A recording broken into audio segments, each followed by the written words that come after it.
Hey guys, Willie Mayette, creator of Jazz Edge. Welcome to lesson 45 of Jazz Piano Daily. Today I'm going to show you how to fit licks into your jazz piano improvisation. All right, so remember the lick that we just did yesterday?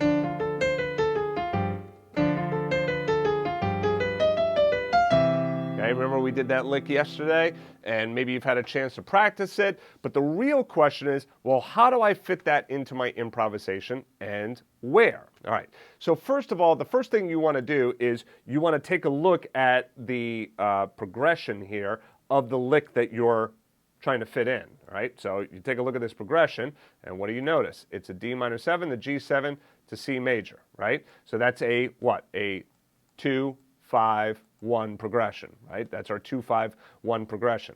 And then that 2, 5, 1 progression is going how long? Is it 2, 5, 1 all truncated within 2 measures, or does it go 2 for 1 measure, 5 for 1 measure, 1, right? So it's 2 for 1 measure, 5 for 1 measure, okay? So that means that it is a 2 measure lick here over the 2, 5. Versus being D minor 7, G7, C, and it would all be within 1 measure. All right, so then that means that you're looking for places in which you have a 2-5 lick that spans across 2 measures. Now, if I take a look at my iReal Pro here and Fly Me to the Moon, well, where do I have that? I have it there, okay? I have it here, I have it there, I have it there, I have it there, I have it there. That means that I could take that lick as written right here, and I could plug it in all of those different places, okay?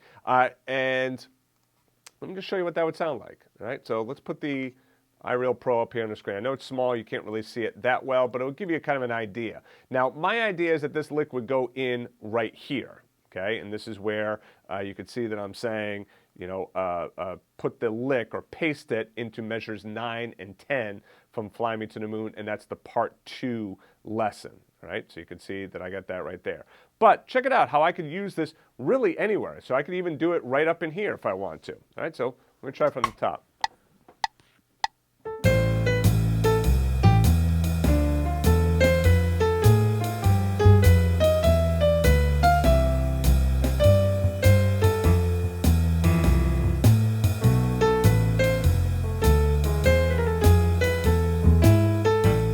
Again.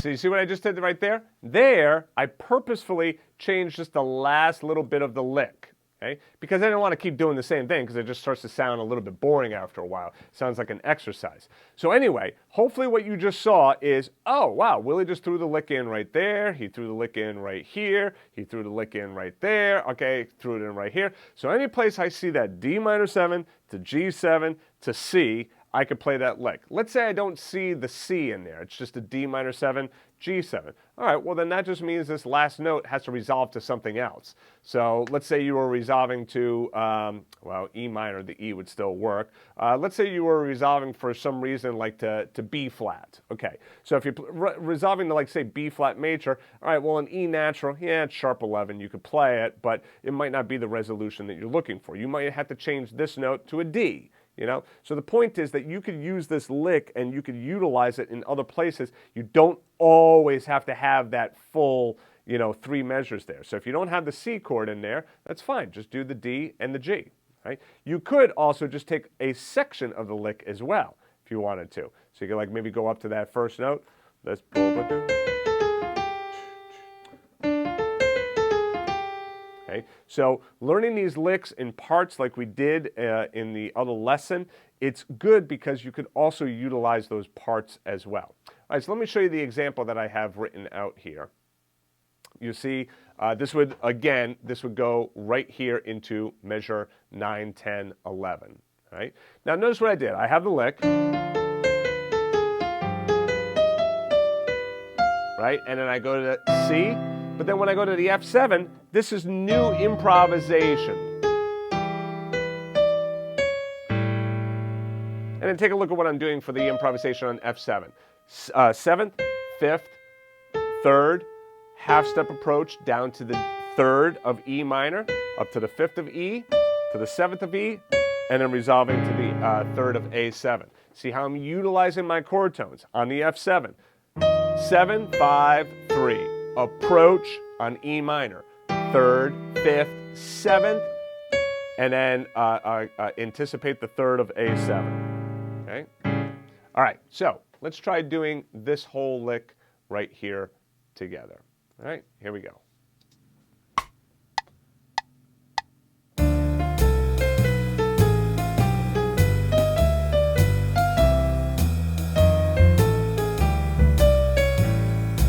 Okay, all right, so if you find that that's just a little bit too much for you, that's absolutely fine. Okay, you don't have to think that you have to play that entire lick. So if you want to just do a piece of it, there's nothing wrong with just doing a piece of it. So if you just want to stick with this first part up here and you're like, Willie, I don't want to do that, this part in here. I don't want to do this. I just want to do this stuff up here.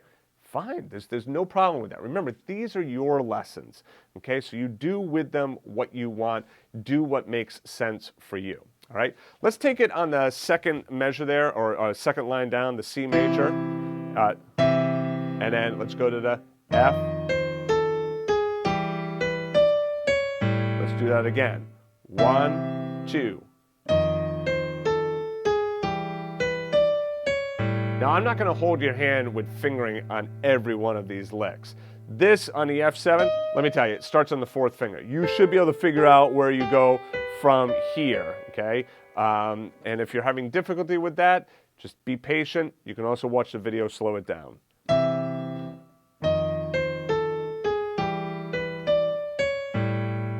right, let's do the whole lick.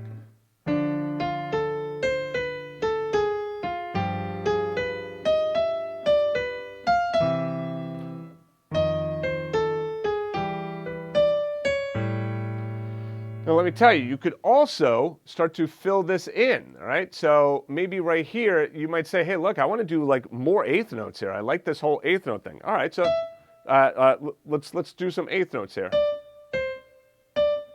We'll just do something very simple like that.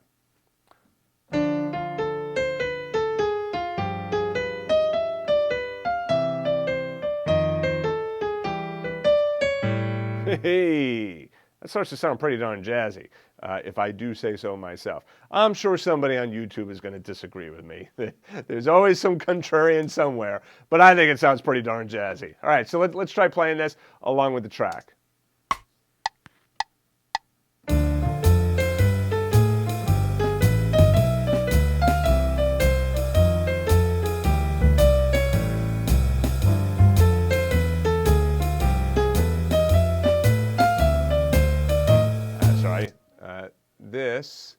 I'm going to do this. I'm going to repeat that whole line. Here we go.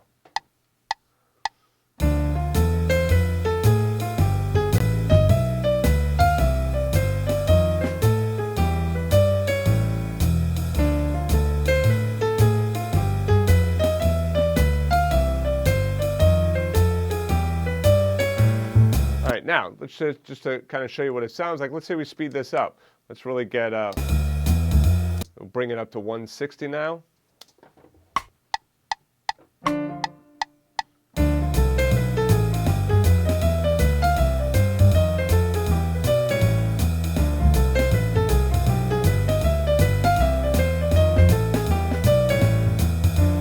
Right, so you can hear, like, especially as you speed this up too, it really sounds pretty nice. But now, okay, well now what if we really slow it down? Let's bring this down now to 80 beats a minute. So that's half the tempo I was just at.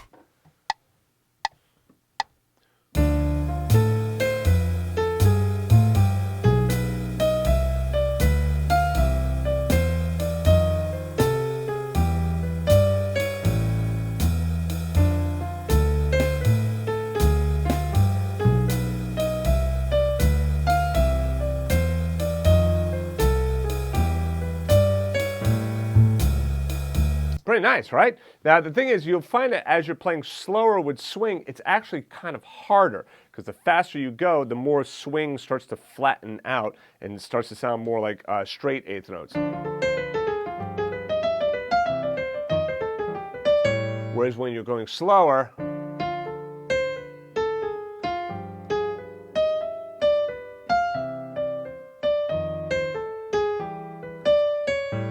kind of feels much more like that pendulum swinging back and forth on those eighth notes. D, ba, D, ba, D, ba, D, ba. And sometimes that's a little bit challenging to play. So just take it slowly.